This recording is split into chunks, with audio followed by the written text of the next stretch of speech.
And this hopefully is about you clarifying a little bit the direction that you have, that you want to take in your life. And obviously, we all know when the playing days are coming to an end or over, it can be a bit daunting, and there's a lot of mixed emotion as we come out of this game that you know, it's really all we've done for a long, long time. I think there's gonna be a lot of hard parts for me. I still love the game, but I think the hardest part right now is just being left in kind of the limbo of not knowing what's gonna happen. Yeah, it was, for me personally, it was tough to end on a note that I didn't really have much control in. I was injured and I couldn't go out on my own time, and that was probably the most difficult part, for sure. Google it. Google life after hockey. All you find is depressing stories about guys that things didn't happen, they went wrong, and there's literally nothing about helping guys grow after hockey. One of my biggest struggles as a player was the lack of control. I could be having an incredible season, well, incredible for me, playing well, line matching top lines, having a great time. Coaching change, remember one year went to the last 3 months of the season getting one shift and feeling like I was locked in a cage. I don't know if any players in this room have ever felt like there's times where things are so out of your control as a player that you felt locked in a cage, but that was me. And as a player, I thought, I must have more to offer than this that is in my control. And I think those series of things led me on this path of self-employment and now entrepreneurship, because I don't like when other people have control of my destiny.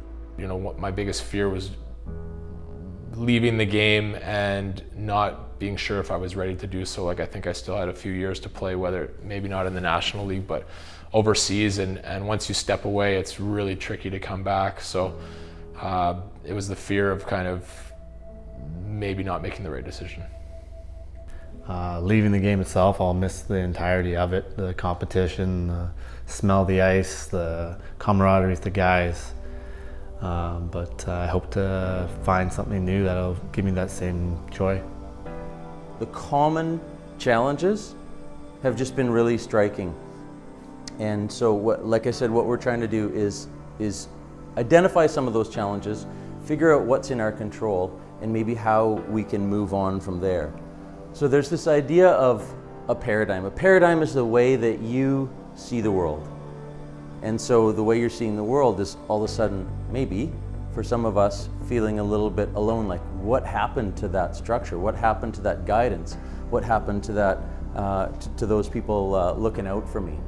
I'd recommend it to anybody that is wrapping up a playing career in any sport, to be honest. Honestly, all hockey players, once they're kind of thinking that their career might be ending in the next 5 to 10 years, I think this is a good workshop for them, because at the very least you're going to grow a network, make some friends, and the bigger your network, the bigger your possibilities for good jobs and success in the future. A lot of people, any of my friends or ex-teammates who are kind of thinking of that next step now that their careers may be coming to an end, whether that be this season, 2, 5, or 10 years down the road.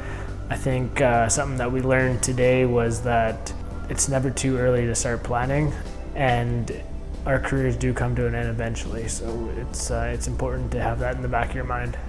When you're in transition, when you're still playing, you have the opportunity, the advantage that nobody else in the world has as a hockey player, is you have time. This idea of this paradigm shift of being able to let go and move on and appreciate everything that hockey's given us, but being able to take a step forward and leverage it, but move on. We're just a bunch of guys, right? Whether you're long career in the NHL or not, we're all just a bunch of guys